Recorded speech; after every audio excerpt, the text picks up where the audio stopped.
أعوذ بالله من الشيطان الرجيم بسم الله الرحمن الرحيم الحمد لله رب العالمين الحمد لله الذي هدانا لهذا وما كنا لنهتدي لولا أن هدانا الله والصلاة والسلام على أشرف الأنبياء والمرسلين خاتم النبيين شفيع ذنوبنا وحبيب قلوبنا أبو القاسم محمد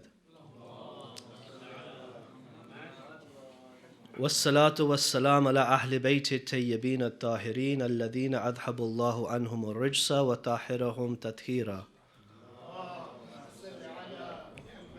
بسم الله الرحمن الرحيم ربي اشرح لي صدري ويسر لي أمري واحلل عقدة من لساني يفقهوا قولي أما بعد فقد قال الله في كتابه الكريم وهو أصدق القائلين وقوله الحق بسم الله الرحمن الرحيم ولكل وجهة هو موليها فاستبقوا الخيرات صلوات على محمد وآل محمد. It's a great honor and a pleasure to be here again after a couple of years and to share with you some thoughts on this memorable and blessed occasion of the birth of Hazrat Fatimah salamullahi alayha.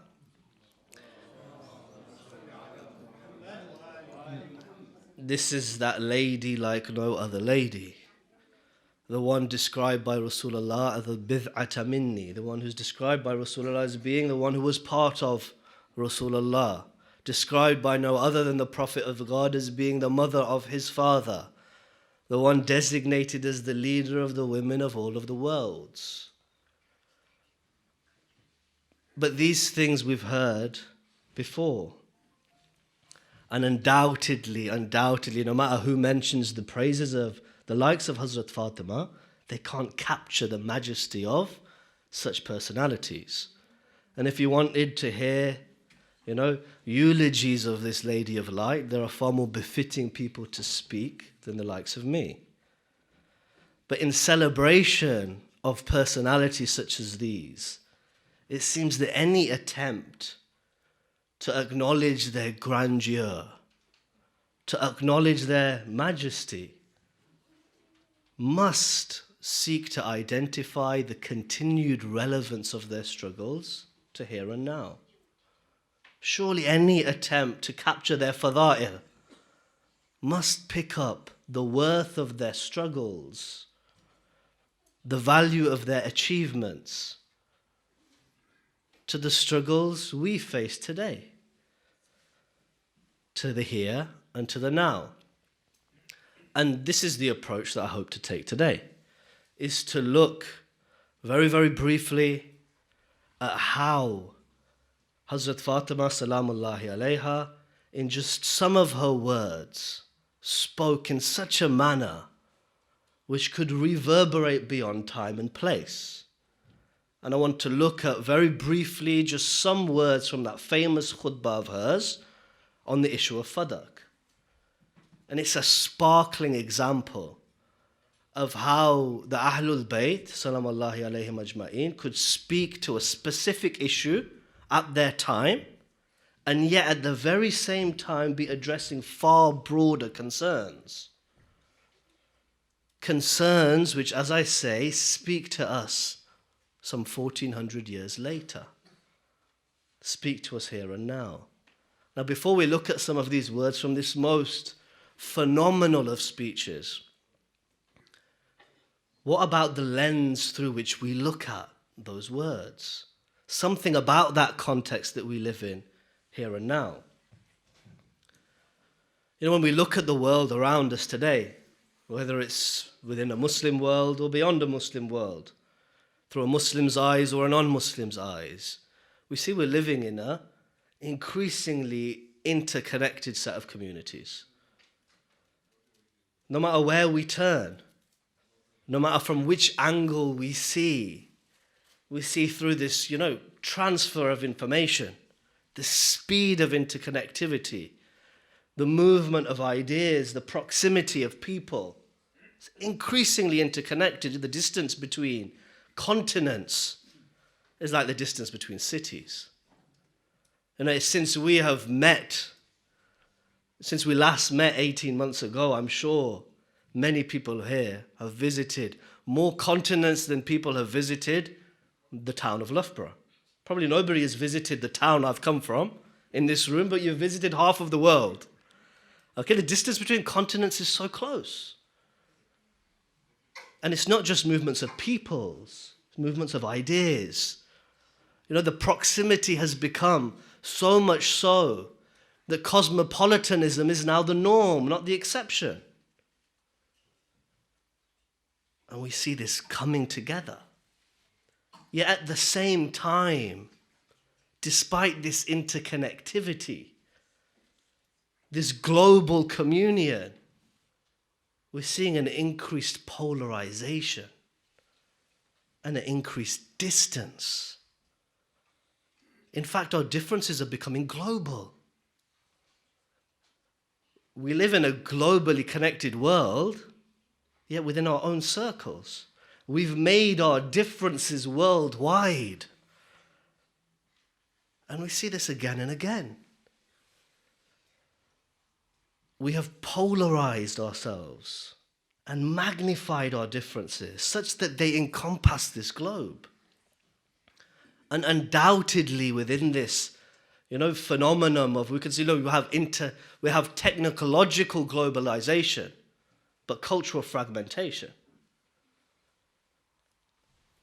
And undoubtedly the mask of religion has fallen foul of this phenomenon.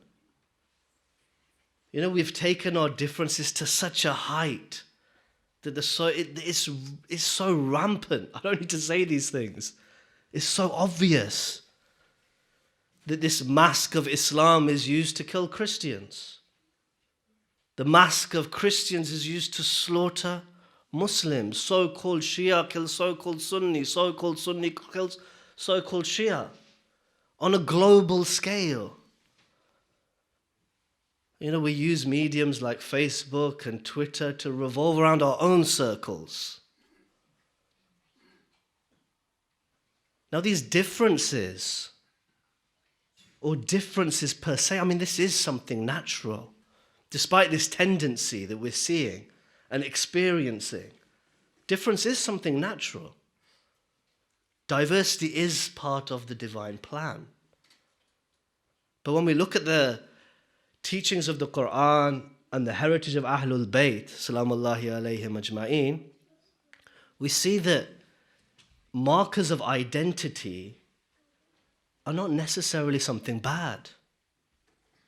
No, markers of identity are something natural. As soon as I say what I am, I say what I am not. It's very, very normal to have difference. It's part of our very human nature. And nor did Islam and the vision of Ahlul Bayt's Islam seek to eliminate markers of identity. No, identity has value if it is a means. If through that difference and diversity, we can move towards these common goals which underpin us all.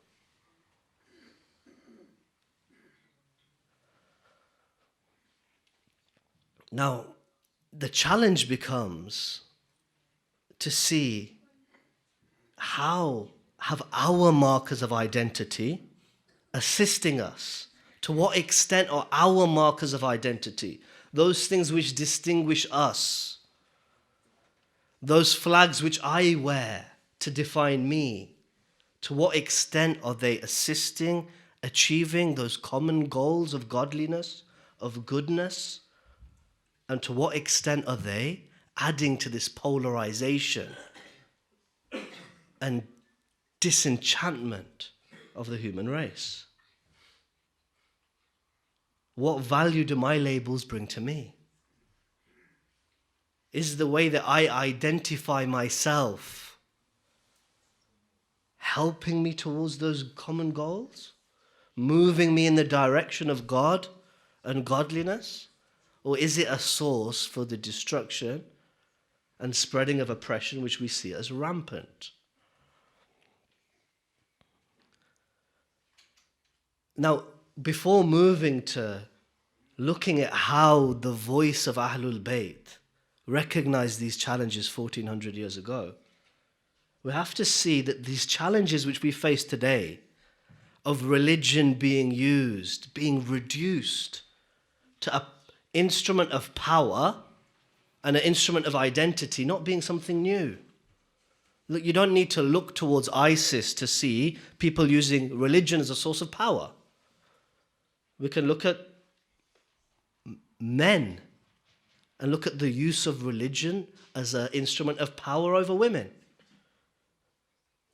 We can look at, much closer to home, how our own practices of religion may be purely for our social identity. To what extent do I wear a particular form of dress so that I feel included in my social circles? Or is it to the point of seeking the value which these teachings are intended to bring forth? Of course, at the scale of the likes of these movements such as ISIS, we see this, unadulterated thirst for power and the mask of religion being used in pursuit of that power. But these are not new challenges. These are challenges which go way back when. From the very onset of Islam, we saw people struggling with the Prophet Muhammad salawatullahi wasalamu alayhi, seeking to use religion as a source of power and as a tool of identity. Soon after the death of the Prophet, at that pivotal moment, again we saw these such struggles between those who seek to reduce religion to an instrument of power and a source of identity, to those who sought to bring forth the value of this message in promoting its objectives. The Quran says, in the verse of the Quran which I started with, talking about difference, talking about diversity, وَلِكُلِّ وِجْهَةً هُوَ مُوَلِّيهَا. Look, for every people, it has its own direction to turn. Every group has its own form of practice. The Mufassirin have understood this verse in a number of ways. Some have said this every people is talking about the Jews and the Christians and the Muslims. It's like every Abrahamic tradition has had its own particular ritual system. Others have said, no, this is talking about specifically Ahl al-Kitab facing Bayt al-Muqaddas and the Muslims facing Masjid al-Haram. Other Mufassirin are saying, no, this is talking about the internal diversity amongst Muslims. Every Muslim has its own direction to which it turns. Some of us face one wall of the Kaaba, others face another wall of the Kaaba. Look, difference and diversity is a phenomenon which exists through every level of society. What's the Quran's response despite this difference? It says, وَلِكُلِّ وِجْهَةً هُوَ مُوَلِّيهَا فَاسْتَبِقُوا الْخَيْرَاتِ. Hasten towards goodness. The purpose of all this difference and diversity is nothing unless it be a means for you to seek value. To seek that value which is broader than each of these differences we find within this beautiful tapestry of the human race.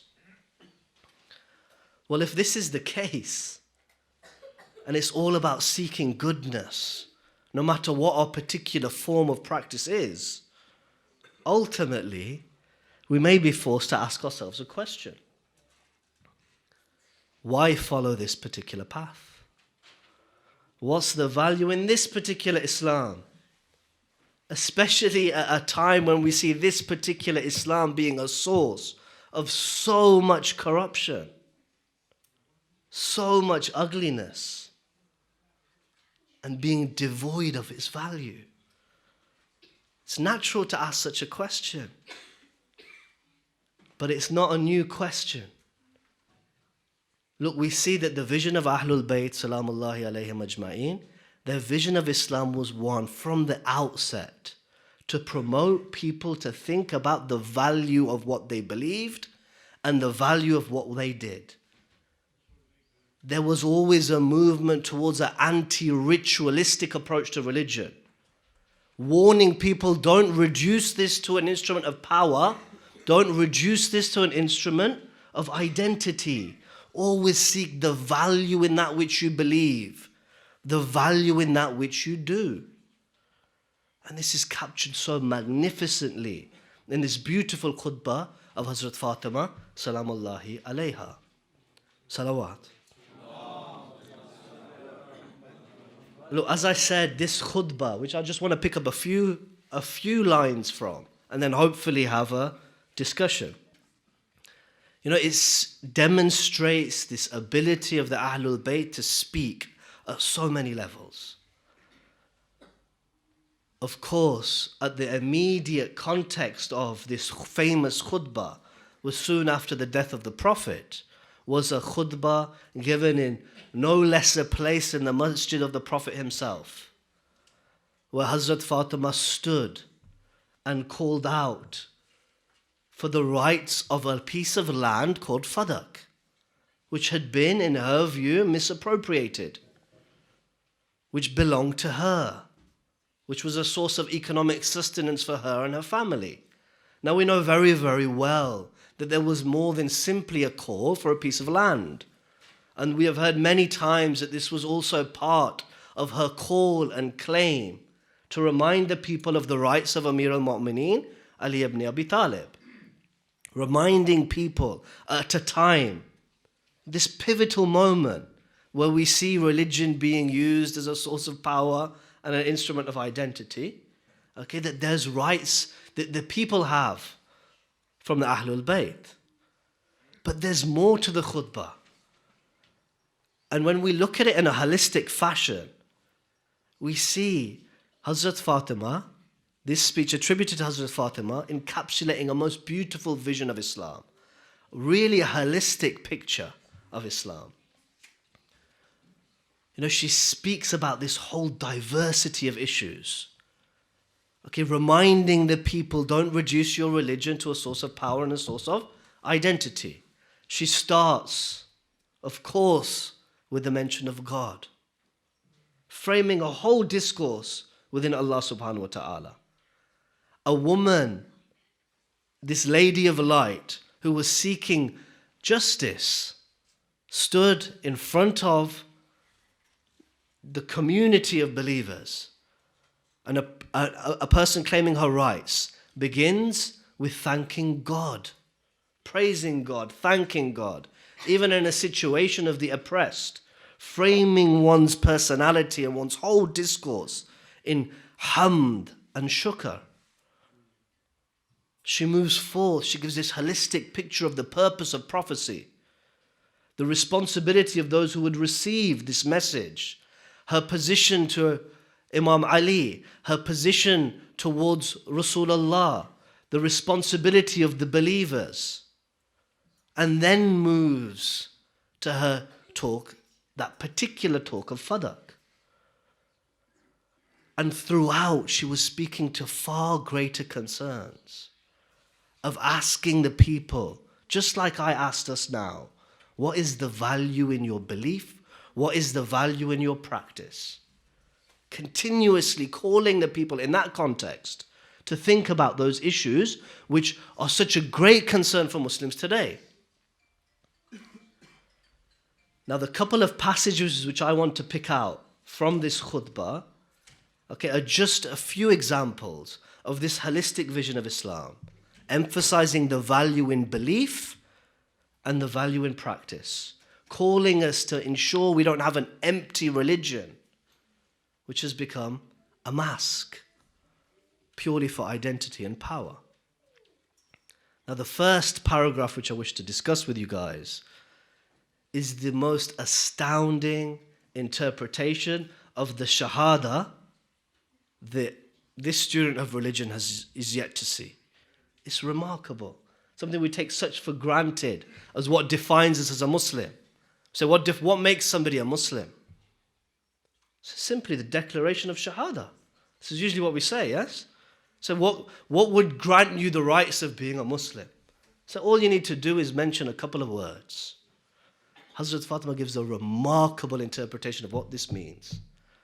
She says, after her praise of God and thanking of God, she moves to this interpretation of the Shahada. She says, Ashhadu anna la ilaha illallah, wahdahu la sharika lah.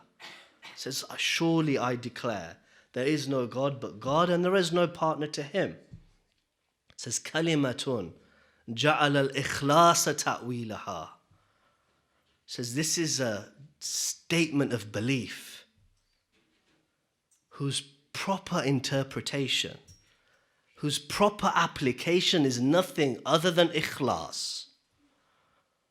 It's nothing other than sincerity. It's nothing other than simplicity.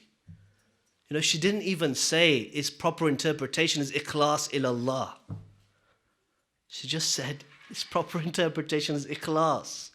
Seek to free yourself and become absolutely straightforward, absolutely simple. Then of course you will be directed towards God. She continues, وَذَمَّنَ الْقَلُوبِ مَوْصُولَهَا. And the preservation of this kalimat tawheed is the hearts. This kalimat tawheed is not preserved through the way that we dress or particular form of practice. It's preserved through something internal. And of course we see in the broader Quranic discourse, this qulub is something, the hearts is something much more general than this organ which pumps blood around our body. It's the point of reflection, the point of consideration. Okay, the Muslim, the believer in La ilaha illallah is the one who is mukhlis, who is driven by the heart, not by form, not by flags, not by some visible identity. No, the one who's properly encapsulated tawheed is the one who's straightforward towards God, driven by that which is within. The next line is absolutely astounding. It says, وَأَنَارُ بِالتَّفَكُّرْ مَأْكُولَهَا. It says, and its proper understanding, the proper understanding of the shahada, this thing we take for granted, which we've brought our kids up on, which is sung daily in our azan and our aqama. It says its proper understanding is to burn down the boundaries of the intellect. وَأَنَارُ بِالتَّفَكُّرْ مَأْكُولِهَا. Its proper understanding is to illuminate the horizons of the mind. Subhanallah. Look at the vision of Islam this lady is promoting and compare it to the vision of Islam which is portrayed today. Muslims ought to be simple, straightforward, driven by within, and the most open-minded of humans on the face of the earth. Yet we see Muslims defining themselves by what they wear, how they appear, how they display themselves, and the most closed-minded of people on the face of the earth. This was Hazrat Fatimah. She was responding to the apparent economic troubles of inheritance to her father. This was her response. She was responding, in my view, to this attempt to move religion towards being an instrument of power and identity, and this is how she responds. She says, look at what La ilaha illallah means. Direct yourself towards God. Be driven by within. And be the most open-minded of people. Continuing within the speech, she moves from looking at the value of belief to the value of practice, to the value of what we do. Remember, not an empty religion, not a ritualistic religion. She says, وَجَعَلَ اللَّهِ إِيمَانٍ تَطْهِيرًا لَكُمْ مِنَ الشِّرْكِ. She says, He's made belief for you. Made belief for you. Belief isn't for God. He's made belief for you as a means of purifying shirk. Of stopping yourself from being diverted from that purpose of ikhlas, of being straightforward, simple human beings. وَجَعَلَ الصَّلَاةَ تَنْزِيحًا لَكُمْ مِنَ الْكِبَرِ. It's such a beautiful khutbah. It's outstanding. Pushing towards a value-based approach to religion. It says, and He's made salat for you, not so that we get rights of receiving stipends or of having the privileges of calling ourselves a Muslim, that we've or we enjoy the cup of chai after the Salatul Jummah. No, He's made Salat for you, tanzihan lakum min al-kibar. Salat has been made for you as a means of smashing your pride. Removing the pride from insan. This is what Salat is for. وَجَعَلَ السِّيَامِ تَثْبِيتًا لَكُمْ لِلْإِخْلَاصِ. And He's made fasting for you a means of strengthening this sincerity. وَجَعَلَ الزَّكَاةِ تَزْكِيَةٌ لِلنَّفْسِ. And He's made zakat, not for some plus points and some bad points on Yawm al-Qiyamah. No. He's made zakat for you as a means of purifying yourself. وَنَمَاءً فِي الرِّزْقِ. And a means for productivity. Look at the levels of understanding we can extract from Hazrat Fatimah. Productivity, not just for the self. Quran promises you, when you give, it will be multiplied. But we know when we give, we increase the productivity of society as well. It's made zakat for you as a means of purifying the self, increasing productivity. وَجَعَلَ الْعَدَلْ تَنْسِيكًا لِلْقُلُوبِ. And He's made justice a means of bringing people together. And the final one before we move to discussion. وَجَعَلَ أَمَامَتُنَا نِظَامًا لِلْمِلَّةِ. And she said, and He's placed our leadership as a system for peoples. وَأَمَنًا مِنْ فِرْقَةٍ. And as a preservation from sectarianism. Hazrat Fatima was saying the purpose of the Ahlul Bayt was to stop sectarianism. Not that the lovers of Ahlul Bayt be the ones who distinguish themselves from everybody else. Look, Hazrat Fatima's vision of Islam in this khutbah is absolutely remarkable. And it speaks, I believe, to many of the fundamental concerns Muslims have today. Calling each individual, each community to reflect on their practice of religion, to ensure that our belief system and our practice is value-based. And there's so much value which these teachings can give us. Surely recognizing this is befitting of celebrating the life of Hazrat Fatimah al-Zahra salamullahi alayha. We pray that this Lady of Light can be an inspiration for us, okay, to act in a way which directs ourselves towards God, where these beautiful teachings of Islam can be seen for their real worth and move us in our humanity to becoming the very best of people. For this is all Allah subhanahu wa ta'ala wishes from us. Walhamdulillahi Rabbil Alameen. Wassalamu alaikum jami'an wa rahmatullahi wa barakatuh. Just a few, we'll have a few questions just now. Before we have questions, just a reminder that on Friday we have Dr. Ziyad Al-Hadi who will be giving a talk on how the criticism of Islam changes over time. He'll look at how British values change over time and how this change affects the way in which Islam and Muslims are criticized. On Thursday we have our Dua Kumal program at 8 o'clock. And tomorrow morning at 11 o'clock we have Mother and Toddler session. If you'd like to find out more about any of our programs, please talk to one of the members of the Executive Committee. Any questions from either side?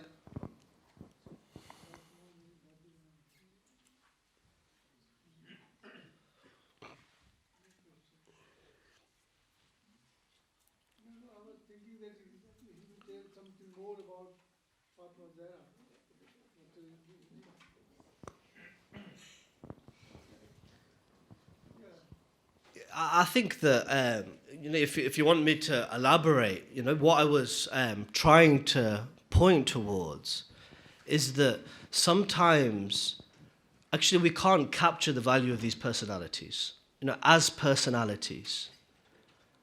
Okay, but I think it's very, very important for us, especially with our culture, that we don't lose these opportunities of recognizing the message which they stood for. And there's no greater praise, in my view, of these personalities of Rasulullah and the Ahlul Bayt, okay, then the relevance they may have to our challenges today. Okay, Hazrat Fatimah, okay, this young lady. I mean, look, it's incredible that she could have such a vision of Tawheed. What greater praise is there for her than this interpretation of Tawheed? This interpretation of the Shahada. It's not something I've seen anywhere. Okay, to say Tawheed means to be mukhlis. Tawheed means to be driven from within, from the heart, so to be the most open-minded a person. For me, this is enough praise of Hazrat Fatimah, salamullahi alayha. Although there can never be enough praise of Hazrat Fatimah. Assalamu alaikum. Wa alaikum salam. Thank you very much. I always struggle with this notion about values. And it's the definition of whose values which becomes problematic, isn't it?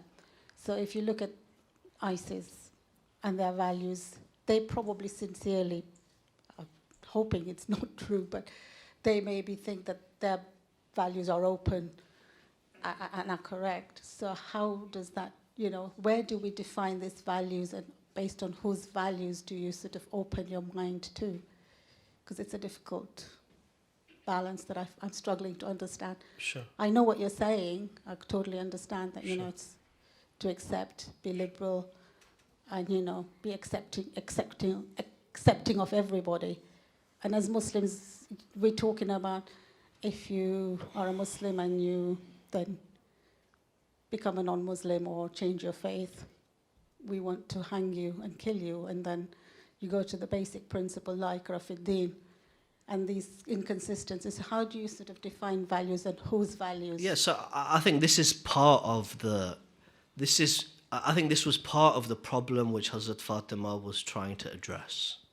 I really do think this was part of the issue, without trying to be so ahistorical, Of course, the specifics of our problems today are different from the specifics of her problems then. Yeah, but she was pointing out specific doctrines of belief and specific doctrines of ritual practice and pointing to the value and saying that without this value they're meaningless. Saying a tawheed, which a belief in God, in la ilaha illallah, which doesn't make you more open-minded, in her view seems to be not the proper understanding of tawheed. Okay, she said salat, which doesn't break your pride. This is not what it's for. She said az-zakat, which isn't purifying oneself and increasing productivity, is of no value. So this khutbah gives us a lot of meat onto those questions. Okay, then we can say, okay, so is seeking productivity of all people a universal value? Is this something we can collectively agree upon? I think yes. Is the defects of pride something universally agreed upon? Maybe not. In the current culture, this might be more difficult. Yeah? Okay, because we live in an egocentric society, right, with celebrity culture and all the rest of it. Yeah? So here we can see where Hazrat Fatimah is pointing out, look, the value in this specific path is that it can help you achieve humility. It's meant to help you achieve, meant to help us achieve. Yeah? It's meant to help us achieve humility. So look, the Quran, the Ahlul Bayt, they do give us direction. It's not a loose tradition. Sometimes we find that when we talk about diversity and universal messages, then we ask that question, well, why follow this path? Look, and especially in times like this when we see such horrific things done in the name of Islam, it is a real challenge, which maybe some of us ask ourselves, and maybe some of our kids ask themselves. But here we see, through this khutbah, and to be honest with you, through the Quran as well, again and again pointing to the real value. Okay, and tangible things. Okay, be straightforward, be simple in your life. You seek to increase people's productivity. You break your pride. This is something beautiful. Be open-minded. These values, I believe, we can find from the text, okay, from the Quran, from the hadith of the Aimma, and they're exceptionally universal. And she was also asking, look, she's speaking to Muslims who've heard the voice of Rasulullah. Okay, and clearly she's asking them to reassess their understanding of religion. So if she could ask people to reassess their understanding of religion 1400 years ago, surely her message can help us to reassess our understanding of religion today. So those types of questions that you point to, I absolutely agree, they need reassessing. Any chance for a final question? Assalamu alaikum. Wa alaikum salam wa rahmatullah. This message, which is so profound and so pristine, what in your opinion has led, and it has been obviously gone through the ages, through Lady Fatimah and through the Ahlul Bayt, through the ulama. So what in your opinion has led this to be disintegrated to simplistic understanding, which we have right now? Why has it lost its value? So it's a difficult question. But I think one response is that, look, these very same questions were being asked 1400 years ago. Okay, so it seems, at least from my reading of this khutbah, that Hazrat Fatimah was telling the people soon after the death of the Prophet that your practice of religion, your understanding of religion has lost something. Why? Especially if we see this phenomenon or a phenomenon similar to it continues until this day. You know, why? Maybe this is a natural human struggle. You know, we're all predisposed towards bad as we're predisposed towards good. Okay, in this is a beautiful opportunity for each and every one of us. Okay, we can't devolve responsibility to somebody else, to an alim, to even the Ahlul Bayt, okay, to our parents, to our teachers. Whether we lived then or whether we live now, I and you are accountable for our God. But Sheikh, is it cyclical in the sense that maybe these values were practiced, and then there was a period of time in history when it lost it again? Was brought in by the ulamas, and again we are seeing the values being shattered. Possibly. I mean, there is a sense, particularly in Sunni tradition, of a cyclical theory of history of Islam, and then a need for tajdeed every so often and renewal. Okay, so possibly we see cycles, of peaks and troughs with a communal level. But I think at the individual level, it's a continual struggle. And of course, our current period, maybe we're in a trough, and this is just the nature of Muslim communities in the current phase of whether I don't know what we want to call it, post-modernity or post-colonialism, or wherever we are, where we're in a time of unprecedented change, undoubtedly, okay? And there are new challenges for us to face. And this is, in a way, helping us try to reclaim the value in our traditions, both for ourselves, I believe, and for the benefit our traditions can have for broader humanity. Because of course I believe there's huge value which our traditions can offer to those around us.